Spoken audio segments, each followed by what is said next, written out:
तिरुपति बालाजी ने विवाह के लिए धन की आवश्यकता होने पर कुबेर से क्यों लिया था कर्ज? अगर आपको तिरुपति बालाजी के विवाह के बारे में जानना है तो वीडियो को एंड तक जरूर देखे बिना स्किप किए। तिरुपति बालाजी, जिन्हें श्री वेंकटेश्वर स्वामी भी कहा जाता है, उन्हें भगवान विष्णु का अवतार माना जाता है। उनका जन्म कलियुग में लोगों को मुक्ति का मार्ग दिखाने के लिए हुआ था। कलियुग में भगवान विष्णु ने तिरुमाला की पहाड़ियों पर भगवान विष्णु ने मानव रूप में अवतार लिया था। इस मंदिर को भूलोक वैकुंठम धाम भी कहा जाता है। ऐसा कहा जाता है कि कलियुग में लोगों को मुक्ति के मार्ग दिखाने के लिए भगवान विष्णु ने तिरुपति बालाजी का अवतार लिया था, जो पृथ्वी पर विष्णु का निवास है। तिरुपति बालाजी मंदिर भगवान विष्णु श्री वेंकटेश्वर स्वामी को समर्पित है। यह मंदिर भारत के प्रमुख और पवित्र तीर्थ स्थलों में से एक माना जाता है। मंदिर लोगों को अपनी और अटूट श्रद्धा और भक्ति से आकर्षित करता है। मंदिर में भगवान वेंकटेश्वर के दर्शन से भक्तों की सभी मनोकामनाएं पूरी होती हैं।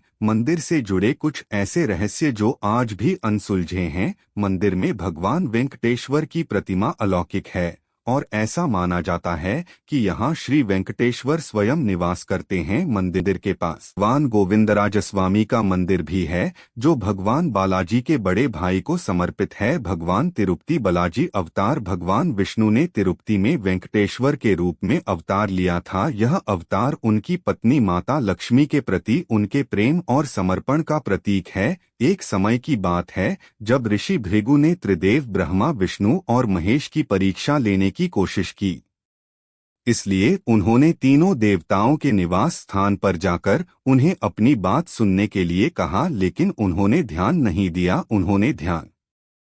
नहीं दिया। तब ऋषि भृगु भगवान विष्णु के निवास स्थान पर गए। तब भगवान विष्णु को उनकी बात सुनने के लिए कहा, लेकिन भगवान विष्णु ने उनकी बात पर ध्यान नहीं दिया, जिससे क्रोधित होकर ऋषि भृगु ने भगवान विष्णु के सीने पर लात मार दी। भगवान विष्णु ने लात को सहन किया और ऋषि भृगु से क्रोधित न होकर उनसे क्षमा मांगी। उन्होंने अपनी गलती के लिए पश्चाताप व्यक्त किया और कहा कि वे किसी की भी बात को अनसुना नहीं करना चाहते थे, लेकिन ऋषि भृगु ने भगवान विष्णु की छाती पर लात मारी थी, जहां देवी लक्ष्मी का निवास स्थान है। यह कार्य उन्होंने त्रिदेवों में विष्णु भगवान को श्रेष्ठतम बताने के लिए किया था, लेकिन यह माता लक्ष्मी को अपमान लगा, जिससे माता लक्ष्मी का क्रोध आया और माता लक्ष्मी ने ऋषि भृगु को श्राप दिया कि ब्राह्मणों को लक्ष्मी नहीं मिल सकती, और वह भगवान विष्णु से भी नाराज हुई क्योंकि माता लक्ष्मी ने ऋषि भृगु को दंडित करने के लिए भगवान विष्णु से आग्रह किया, लेकिन भगवान विष्णु ऐसा नहीं करते। इससे माँ लक्ष्मी क्रोधित हो जाती हैं और माँ लक्ष्मी ने भगवान विष्णु को त्याग कर वैकुंठ छोड़ दिया और तपस्या करने के लिए धरती पर आ गईं।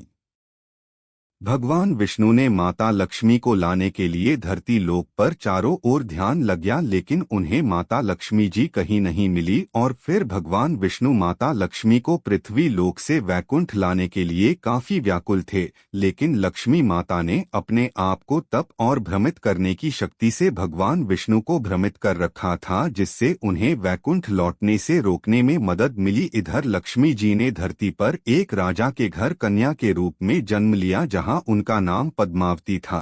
इधर भगवान विष्णु ने लक्ष्मी जी का साथ पाने के लिए श्रीनिवास के नाम से धरती पर जन्म लिया। एक बार जब श्रीनिवासा ने हाथी का पीछा करते हुए जंगल में कई लड़कियों से मुलाकात हुई, लेकिन श्रीनिवास कुछ कह पाते उससे पहले ही उनकी नजर राजकुमारी पद्मावती पर पड़ी और उन्हें माता लक्ष्मी जी के रूप का पता चल गया और वो जंगल से उन्होंने अपनी गुरु माता को सारी बात बताई। उन्होंने गुरु माता से कहा कि यदि आप मुझे अपना पुत्र मानती हैं तो राजकुमारी से मेरे विवाह की बात कीजिए। उनकी बात मानकर गुरु माता विवाह का प्रस्ताव लेकर राजा के पास गईं। तब राजा ने गुरु बृहस्पति से जब इस विवाह के लिए पूछा तो बृहस्पति ने कहा कि पद्मावती का जन्म ही इस विवाह के लिए हुआ है। उनकी बात सुनकर राजा ने उनके विवाह की सहमति दे दी, लेकिन इधर गुरु माता इस बात से चिंतित थी कि श्रीनिवास के पास तो कुछ भी नहीं है और वो एक राजकुमारी से विवाह करने जा रहा है, इसलिए भगवान विष्णु जी ने श्रीनिवास के रूप में कुबेर जी से कुछ धन उधार लेने का विचार किया। उन्होंने ब्रह्मा जी को साक्षी बनाकर धन के देवता कुबेर से विवाह के लिए बहुत सारा धन उधार लिया, लेकिन धन देते वक्त कुबेर जी ने पूछा कि वह यह सारा धन आप कैसे चुकाएंगे। तब विष्णु जी ने उत्तर दिया कि वह कलयुग के अंत तक ब्याज सहित सारा धन चुका देंगे। और फिर कुबेर देव से भगवान विष्णु ने विवाह के खर्च के लिए एक बहुत बड़ा ऋण भी। वेंकटेश्वर ने नारायण वनम के कल्याण वेंकटेश्वर मंदिर में पद्मावती से विवाह किया।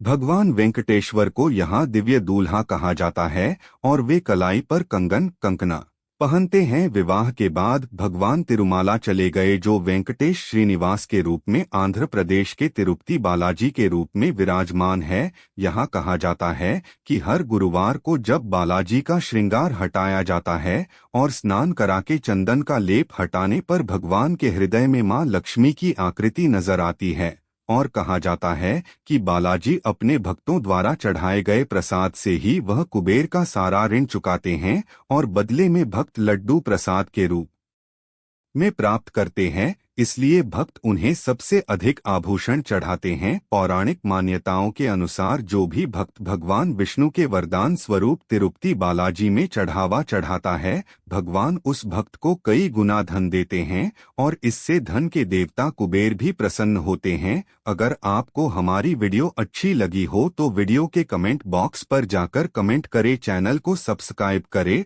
और हमारी वीडियो को लाइक करें। राधे राधे।